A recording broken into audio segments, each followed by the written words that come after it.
Bambini e cavalli, un rapporto stimolante e carico sempre di emozioni e sensazioni. Ed è quello che ha fatto da filo conduttore all'iniziativa il battesimo in sella dell'Associazione Sportiva Dilettantistica Il Maneggio. Allora, oggi abbiamo fatto questa iniziativa intitolata appunto il battesimo della sella, dove abbiamo aperto le porte del maneggio a tutti i ragazzi con età compresa tra i 4 e i 18 anni per un po' farlo avvicinare a questo mondo che è il cavallo. Abbiamo fatto fare dei giri gratuiti, poi abbiamo fatto un po' conoscere appunto questo mondo, quello che mangiano, con le cure che occorrono, insomma per avvicinare più persone a questo mondo. Una mattinata interamente dedicata alla scoperta del cavallo, della sua cura, dell'alimentazione e della trasformazione del suo impiego da animale di lavoro a compagno nello sport.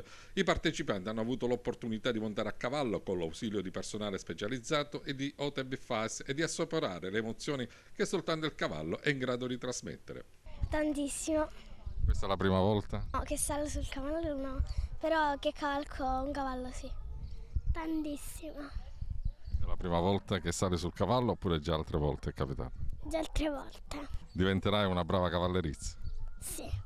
Sono 6 anni già che vado a cavallo, a me piacciono i cavalli da molto tempo, sin da quando ero piccola. La prima volta che sono salita a cavallo è stato un pochino strano inizialmente, però poi col tempo, abituandosi, comunque si instaura anche un rapporto, si impara a conoscere anche l'animale. A guidare i ragazzi Monica Parisi, istruttrice, anche lei con una grande passione per il cavallo, maturata sin da piccola. Io vado a cavallo quando avevo 5 anni, proprio sono stata portata anche dai genitori, quindi sono stati loro che mi hanno un po' spinto. E poi una volta che ho conosciuto questo mondo e ogni giorno lo conoscevo sempre di più, non riuscivo proprio a staccarmi assolutamente.